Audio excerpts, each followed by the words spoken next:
Hello everybody, I'm Charmain Clayton and I'd like to welcome you to the BNU Health Week, where Colin and I are going to talk all things ADHD, substance misuse and the link to criminal behaviour. Welcome Colin, always love having you here. Thank you, thank you for asking. Tell us a little bit about yourself. So I'm Colin Paterson-McGregor. I'm the Chief Executive of the Oasis Partnership.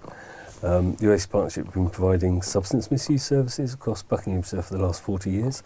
However, in May, we broke away from our core NHS partner as we wanted to be more of an independent, smaller charity, working in our own direction and kind of achieving our own vision. And really we want to make a bit more of a difference. It's great being part of a fantastic drug and alcohol treatment service. However, we were a bit restricted in the innovation that we wanted to take. So we felt in our 40th year we would take the bold move, make a break and try and then function as a independent charity, providing some great services, but without a large contract over our heads kind of thing.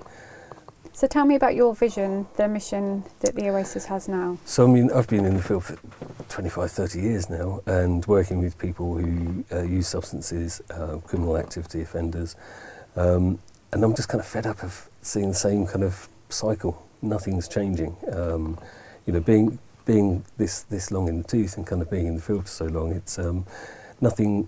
I think things are slightly improving, but we're just going around in circles. So I'm really keen to actually try and do something that's different, that makes a sort of research and evidence based around making a difference to people's lives, that tries in, sort of supports them earlier in their lives. So that's around sort of employment, skills, community, confidence building. So it's that sort of early intervention where we can work with people who are using drugs but may not need treatment services, but to reduce harm reduction and things. So there's a range of things we're doing, but we're really definitely focusing on that kind of employment, skills, breaking down the barriers of the issues that people are facing, particularly in the most deprived areas across Buckinghamshire, and really trying to make a difference there. So where would you say that ADHD fits into the kind of pathway that you're trying to create, that in this early intervention? How does ADHD impact our young men and our young women in that early intervention slot? I think it's about, so it's working with, so we work with lots of people who have got ADHD, they're in employment, they're struggling in employment, they're losing jobs, they're not being able to maintain jobs, they're getting quite stressed, quite depressed, some of them may be on benefits, they're being asked to go on to courses that don't interest them at all and they really struggle with. However, if they don't complete the courses, they may get sanctions. To think of one particular guy at the moment, but nobody's actually, we're not trained to ask people about their neurodivergent condition. So, going down the job centre, the workers, his coaches aren't going to necessarily understand his specific needs, and that's why we want to kind of reach out earlier and trying to do things differently to understand people's needs and try and work with them more effectively. Because you were late being diagnosed with your ADHD, weren't you? So tell us, when did you think, kind of in your years, that you had ADHD? What spurred you on to go down that path of checking to exploring a diagnosis, essentially? Because I'd love to hear right from the start. So like when you were little and you were starting school, but you're late in this journey, aren't you? Yeah, well, yeah. Sorry. I got my diagnosis at age 57, 55, 2 years ago, I'm 57 now. Classic ADHD at school. When I actually got my assessment, I just photocopied my school reports and gave them in with my assessment, and you could really tell, I mean, all my behaviours were ADHD. Naughty, one of 5 kids, but I was the one that was always in trouble. I left school with no exams. My school reports were always like, he's intelligent, but he just daydreams. If he just, buttoned down, did what he wanted to do. I was always probably cheeky, naughty, getting into trouble with the headmaster. A whole range of things but ADHD wasn't really identified then. I mean, it was around, but it certainly wasn't on anyone's radar that I would have potentially had ADHD. It didn't cross my mind for a long time, to be fair. I left school, no qualifications, went into catering. I spent quite a few years travelling the world. That was my kind of compulsive behaviour. I'd come back, earn some money and then try and go and live in another country for a while, which was really good time. But at the age of 26, after travelling so long, I came back, realised I wanted to start education and wanted to do something different. I guess I was drinking quite a lot. I was probably smoking weed at that time in catering. It didn't really excite me as a career. It's a great career for some people, but it didn't challenge me. I went to school, at night school, at 26 and got my English GCSE. I got an A star, which I'm very proud of. Love that. And then I did, still working at catering. I was working at Reading University in the kitchens as a chef, so that I could go to night school to get an access course to education, to university. So I did the 2-year course and went to university when I was 29, up in Manchester. I didn't have much anyway. I didn't have a mortgage. I just sort of packed my car, drove up there, and then spent the next 3 years doing my social work qualification. But also when I got up to Manchester, I started work. I thought, right, in at the deep end. I started work with sex workers and the homeless in Manchester city centre as a volunteer. I used to work with an organisation called Manchester Action on Street Health. That gave me a real swift kind of induction into working with substance misuse, and I realised I quite enjoyed working with people with problems, hence trying to be a social worker. And I also I worked in about 7 different residential rehabs and drug and alcohol services up in Manchester, at Smithfield, some of the rehabs over in North Manchester, which was a really good experience. I basically worked. I probably earned more money then as a student than I am now, but that gave me lots of experience in a range of different projects. And then after that, I qualified and I became a probation officer for 2 years, worked in the drug team in probation, which I loved. And an opportunity came up to be a manager over in Newbury for a drug service with Turning Point. So I jumped at the chance, working with clients. We used to run a structured day programme, and very similar to drug treatment, how drug treatment is now, except they don't have structured day programmes. And then carried on. I became chief exec of the Oasis Partnership when I was 40, which was great really, because I didn't graduate till I was 32. So within 8 years, I kind of turned things around, became chief exec. Loved working with drug and alcohol users. I like people. Everyone's got a chance. I like to give people chances. And for the last couple of years, I've sort of identified that lots of our clients do have ADHD. So I was doing some research into ADHD. And through my research, someone had said, Colin, I think you're definitely ADHD, you should get checked. I did get an assessment, and when they said get checked, I kind of looked into things and I was like, oh my God, why haven't I seen this before? I've been doing research about service clients who have been ADHD, but I didn't see myself in there. And then I kind of blamed all my issues, to be fair, on trauma. I had a few quite traumatic experiences through my life. So I blamed my kind of smoking, my drinking every night on that. But then I realised that it was ADHD. I substantially stopped my drinking. I lost about 4 stone. That kind of then spurred me on to think, actually, I don't know how I've managed it, but I've kind of worked hard and got into a position, that I'm really enjoying. I love my job, and the realisation that I had ADHD and the issues that I had on my life, the difficulties I'd faced, I just thought it was a bit odd. But that kind of spurred me on to think, actually, I'm in a position where I can actually make a difference as a chief executive of a charity, working with substance misuse, identifying the massive links between substance misuse and ADHD, and kind of really want to develop a model where people like me can be helped earlier in their lives, so they don't have to go down some of the problematic pathways, which may be criminal justice or addiction, and potentially turn their lives around and live a fulfilling life. So that's kind of why I've come to really focus on the ADHD side of things, and I'm looking at developing a whole range of different. We've got a podcast coming up where I'm going to be talking to people with lived experience of criminal justice and addiction. I've got guest speakers coming to our cafe, so we'll be having cafe events once a month, which in turn will hopefully in the new year turn into some sort of monthly support group. We've got some research going on in relation to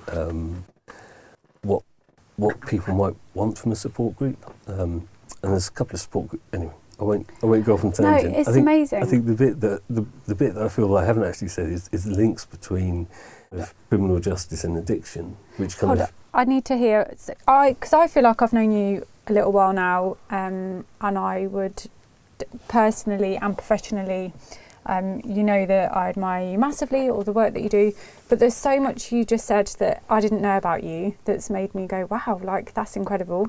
And also I've got like 1,000 questions, things that you've said along the way, even down to what was it that what behaviours were you struggling with that made you feel odd? So you said you were able to join these dots up of behaviours that you had and it stopped you feeling odd. What were they? What were the behaviours? I think it was a feeling that I'd always. I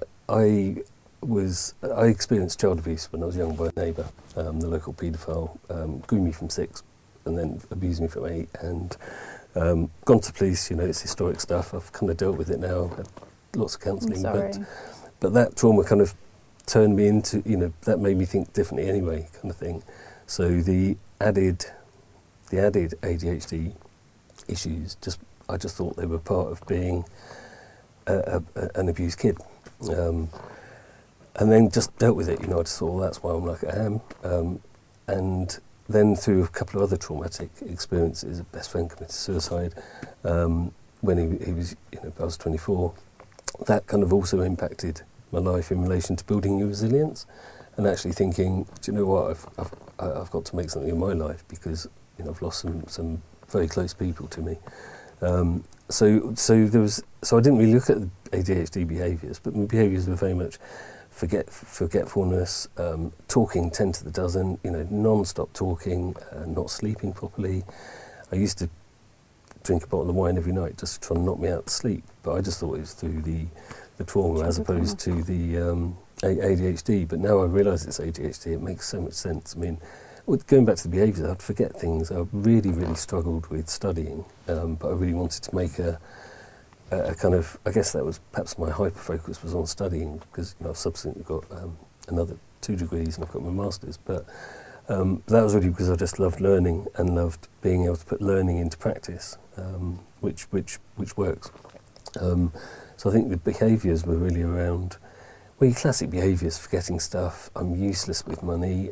I never really spent a lot because I never earned a lot, so I never really got into gambling.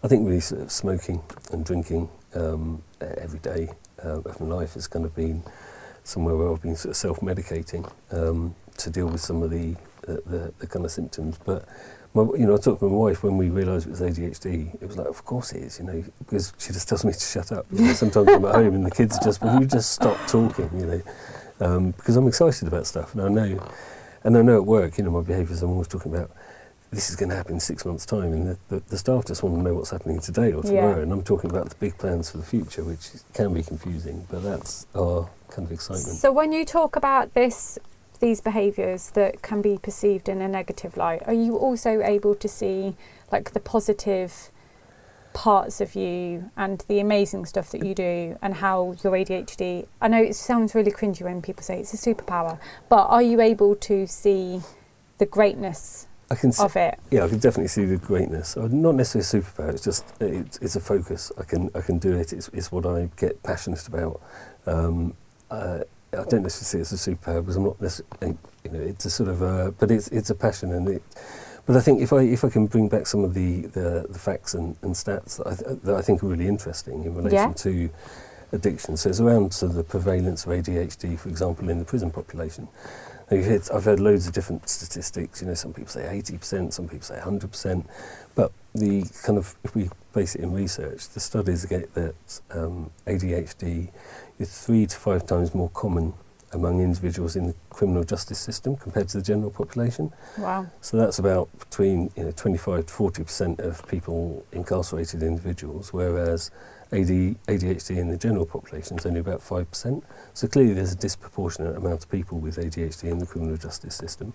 And then if you think about the behaviours linked to ADHD, the risk-taking, the kind of impulsivity, the kind of risk-taking behaviours, the sort of poor decision-making, the fact that you may have left school without any qualifications, so you may be going into careers, or you may look at opportunities to make a quick buck, which is often sort of drug dealing or crime. Also, you're kind of ostracised a bit anyway, you feel different, there's a whole range of issues where I understand why people do go down that particular pathway, but I think people with ADHD are two or three times more likely to develop a substance misuse problem. Wow. And that's kind of, there's evidence for that. So a lot of that is also very much linked to self-medication, where people take substances like alcohol, cannabis, sometimes stimulants or cigarettes even, to just calm down their symptoms. I mean, that's what I was doing. I was drinking way too much. I wasn't getting drunk, I was just drinking just to allow me to sleep. And was it to calm your brain down more? Was it to calm it down mentally rather than physically? So yeah, mentally, yeah. Because it doesn't stop. I mean, I think when I realised I had ADHD and I looked into it, my brain is like ADHD. I thought everyone's brain was like this. I did just think, why don't people think like I do? But that's why I thought I was a bit odd. But the constant, it's really hard to explain, but the constant different voices, questions going around in your head. It's not like you've got voices in your head, it's just constantly kind of, it needs calming down. And I did use to smoke weed to calm it down, and that helped because it just kind of just puts a plateau on it. I won't talk about medication too much, but when I did go on medication, my focus, it substantially changed. It doesn't solve all the problems at all. I still forget things, but I'm far more aware. But I can actually sit down and really focus on a project and topic for about 3 or 4 hours now. Oh, wow. Whereas normally I'd be like, today's life doesn't fit well with people with ADHD, and the email will come up and then you go onto a web page and you click something and you're actually trying to do something else, and then you find you're actually 5 steps away from the thing you originally started. Yeah. It drives me absolutely mad. But I think about, just going back to some stats, substance misuse, I think about 65% of people in the criminal justice system have a substance use disorder. And a significant proportion of the group has either undiagnosed or untreated ADHD.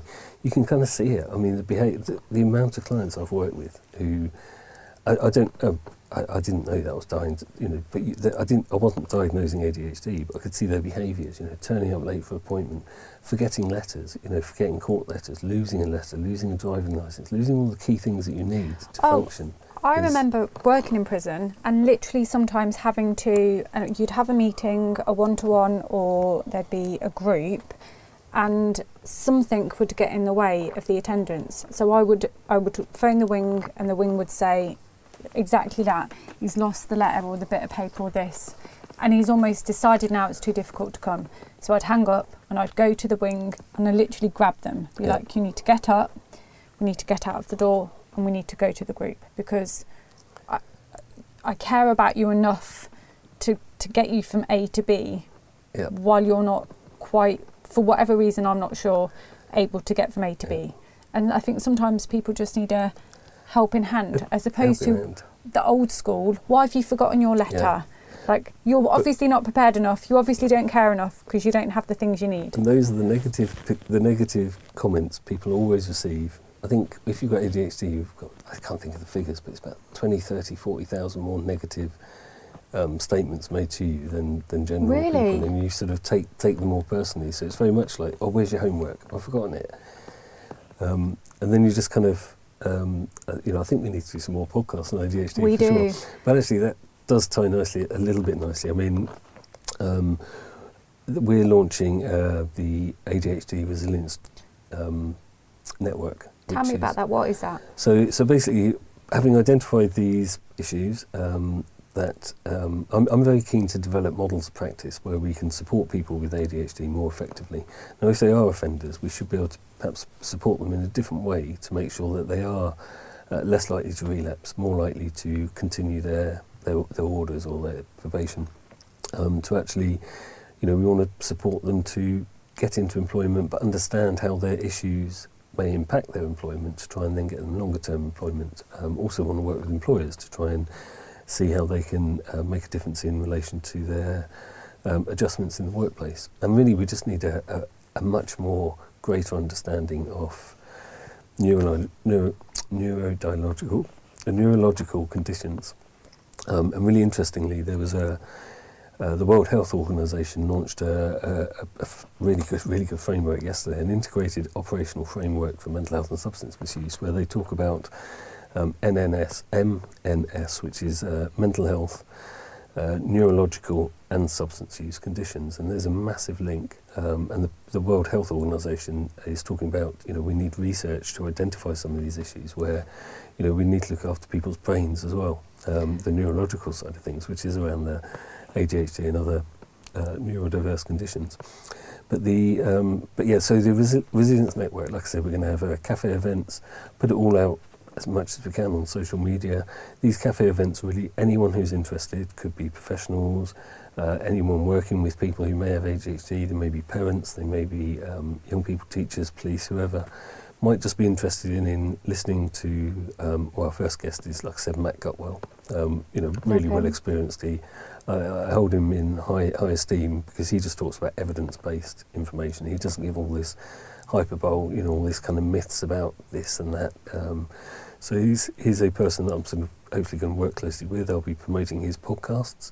He has ADHD podcasts that he puts out regularly, and they answer a lot of questions. So any people who phone me up, I would say, have a look at his podcast. Yeah. This one particular, because he answers the questions that a lot of people ask.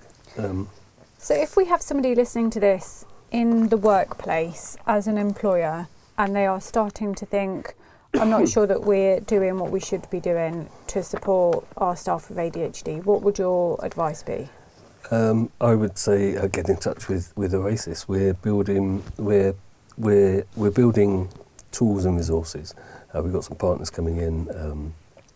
I've got Chris Gora, he's a specialist gambling expert. He runs a fantastic organisation that goes into employers and provides training around gambling. And there's gambling, substance use, overeating, compulsive kind of screen, porn addiction, all different compulsive behaviours that are very much linked to ADHD.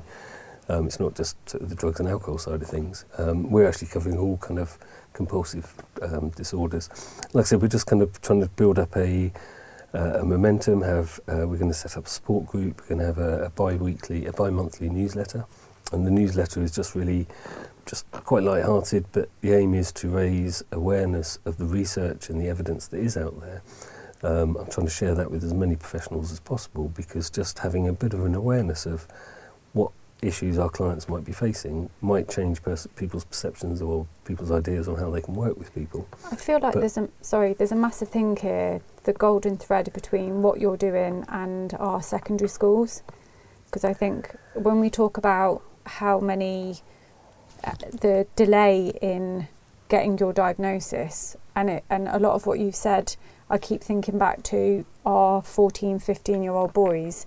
If they haven't got the support and they're in school, there must be a way of the golden thread between you and some of our secondary schools. I think there definitely is. Don't forget girls as well. Okay. Yep. Don't forget girls as well. Yes, I know sorry. It's only because you've got boys. And I've worked in a male prison. Yeah. There were boys in my children's home, and I'm going to be honest, they always look really vulnerable. That, if I could leave it in one sentence, my experience of our young men when they have got ADHD or they're not understood is they are vulnerable. Yeah. And so that's why I fully understand that. And they then leave school, go on to be vulnerable in services and things like that. So our aim is to really do some research, engagement, consultations over the next 12 months, and ideally develop better ways of working. Now, if I can get some research funding, probably do some in-depth research over a 2-year period, develop some psychosocial interventions. But I think just by doing something with a client group that we work with now will have ramifications for further down the younger pipeline eventually. So people, if they want to get in touch with you after this podcast, it's www. So www.oasispartnership.org, and then there's a stakeholders button, and then we've got the ADHD Resilience Network as a page there. That will then link you to some information about the ADHD network, and then we will be populating our own ADHD Resilience Network webpage. Again, that's a sort of work in progress, but we're going to start off the conversations first of all. And really, we just want to take a kind of coordinated approach with public health, police, probation, communities that we work with to try and make that difference in relation to ADHD, neurodivergent conditions, to give everyone the same equal opportunities that everyone else should have. Well, the local community is lucky to have you. Yeah, well, it's a startup. But I think we're and I think having lived experience is key to me. My lived experience. I'm now in a position where I can make a difference, and I enjoyed my life. I've had a fantastic life. There's not a lot. I've had some, like I said, some horrible bits, but I've really enjoyed my life. So I don't regret, if I was on. But things may have been different. But my life didn't go down the drug addiction or the criminal justice pathway. So if we can try and stop that earlier, then I feel that my life's work that has led me to this point has been worthwhile. Yeah. Thank you so much for your time today. Thank you. Really appreciate it. It's always lovely having you here. I hope we can do it again soon. I'm sure we will. Thank you. Bye, everyone.